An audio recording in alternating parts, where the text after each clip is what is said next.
Okay, everyone, here is our last note video for this week. We're going to talk about the effects of the Crusades. We covered the Crusades in the last note video, but we're going to talk about how did they affect Europe. So here we go. Obvious one, lots of death. Aside from that, though, the Crusades have a large impact on the world. They leave a truly lasting bitterness between Muslims and Christians that unfortunately many of us kind of see today as well. Now, please don't think that's only the Crusades. There have been a series of unfortunate events over the 1,000 years since the Crusades, but it's something that we can definitely see as realistic. And it makes sense. Christians say, hey, you stole my Holy Land, and when I tried to come back and get it, y'all murdered everybody. And the Muslims say, you can't just walk up and steal people's land. That's not how that works. Get over it. People also start to distrust church leaders. The Pope told everybody that they were going to win back Jerusalem because God said so, and then they didn't. They won it back for like maybe a couple of years and then lost it again. So people are kind of like, hey, maybe the Pope doesn't know what he's talking about. Yikes. As we mentioned at the end of the last video, the Byzantine Empire gets weakened because they destroyed the city of Constantinople. So that leads to Muslim invasion by the Ottoman Turks. Since the Pope is losing his power, European monarchs are getting stronger. People are turning back to centralized government. They also get new taxation powers. This weird thing happened during the Crusades where like people would like go off and like leave their money with other people. And that was like kind of like one of the earliest banks. And then there was this whole like Knights Templar thing where they were like taking land and like basically were like banks and stuff. It was really weird. We're not going to get into Knights Templar. That's a whole nother hour-long video.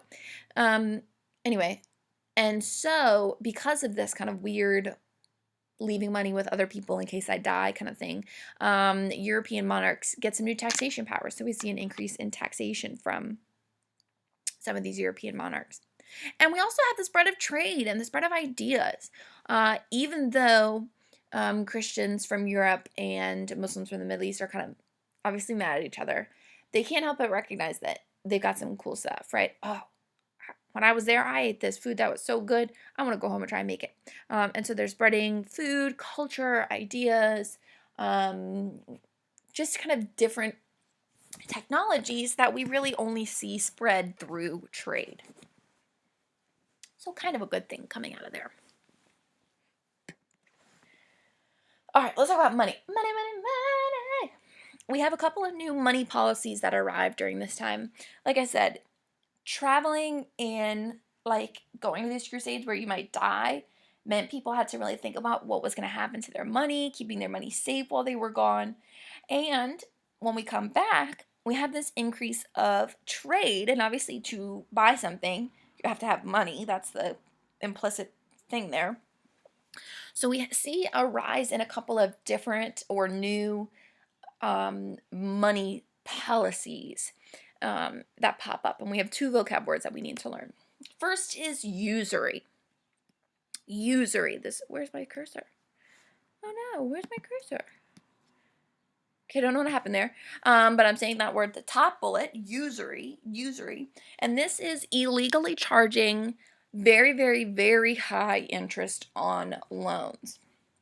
If you guys don't know what loans are, how they work, I'm going to try and give a really simple, brief version. So, if you need money to buy something usually large, like a car or a house, you have to go somewhere, probably a bank, and ask for a loan. That means they give you the money you need up front and you pay them back a little bit at a time over the next couple of years or so, depending on how much money you're getting. Well, they're not going to do this just willy-nilly. People don't just give people $300,000 to buy a house just for, being a nice person. They earn interest. Interest is a service fee charged on you for taking out that loan. Interest can be something that you pay or is paid to you, depending on where you are in the loan. For example, If you have a savings account, right? I don't know if maybe you work or, if you get money for your birthday or whatever, you put your money in a savings account. The bank pays you a little bit of money, usually not a lot, but pays you a little bit to keep that money in that savings account.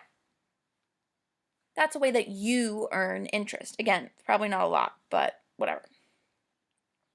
If you went to get a car loan from them, you would be the one paying interest. Okay? You have taken a $20,000 or whatever from the bank, and over time, you get charged a percentage of what you owe as a kind of service fee. Depends on what type of loan you get out, but they can be very high. So keep an eye on that if you ever have to take out a loan. Look at your interest rate. Well, the Catholic Church orders that nobody was allowed to charge high interest on Christians. Christians can't charge interest on Christians, even banks. They did this as a way to keep usury from kind of exploiting people. I think that's all I wanted to say about usury. Please let me know, comment on this, either on Classroom or on YouTube if you want.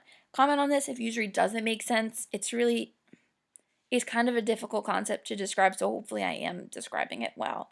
If you are confused, please let me know and I'll try and make a clarification. Okay, so that's our first. Usury is our first. The other one that we want to talk about is letters of credit. This is basically the earliest form of credit card, but instead of a little piece of plastic that you swipe, it's literally a letter. It's literally a piece of paper from people you know that say, oh, yeah, Miss Dodge is really good about paying. I loaned her $100 last week, and she paid me back 2 days later. She's really great about paying people back. She paid me back quick. She paid me back extra. It was fantastic.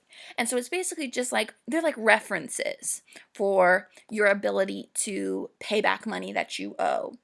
Okay. Today we see this in your credit score. I don't know if you guys know anything about credit scores, if you've taken personal finance yet. But everybody gets a rating on how well you pay back things like your credit cards, your loan payments, etc. And these letters of credit are like the earliest version of that.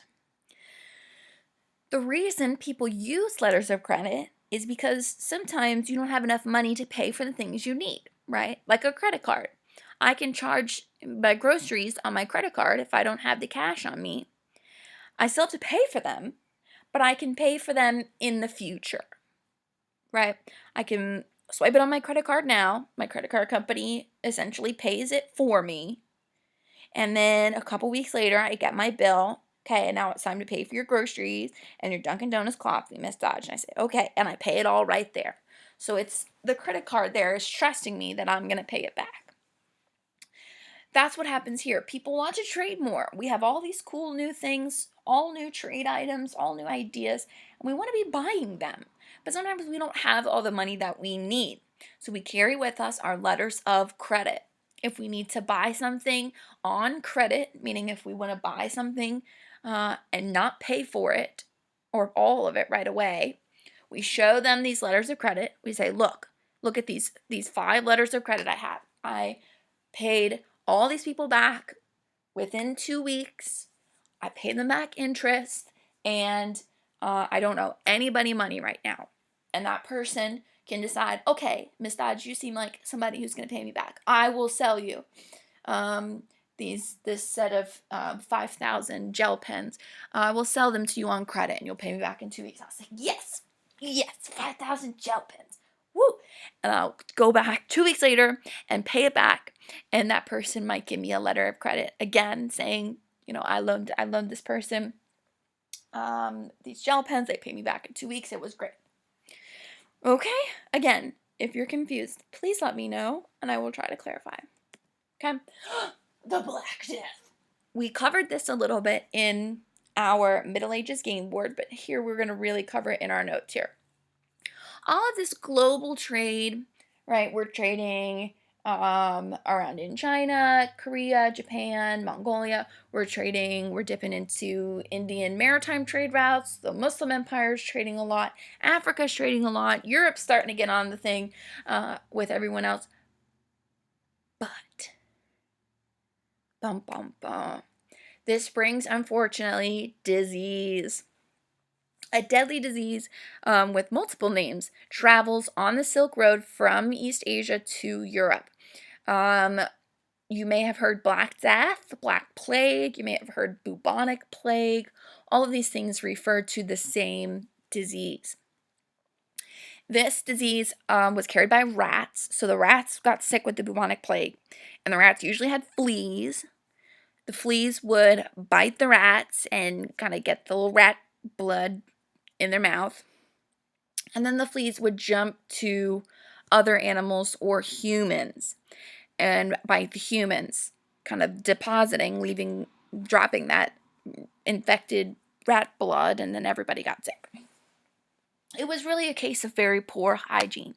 If they just took baths and washed their hair and stayed clean, then it probably wouldn't have been that bad. But they thought that taking baths was a sign of devil worshipping. So, here we are. It was very contagious. It was very easy to catch from somebody else. Not only from rat transfer, but from somebody who was full sick. Not rats, fleas. Flea transfer. But somebody who was very sick was also very, very contagious. Many towns literally just shut their gates. Nobody can come in. Nobody can come out. You're stuck here. And they would just have somebody sit outside the town and just be like, nope, sorry, you can't come in. Go away. And they would just send people away. And so trade comes to obviously a grinding halt. By the time the Black Death fades away, 1/3 of Europe is dead.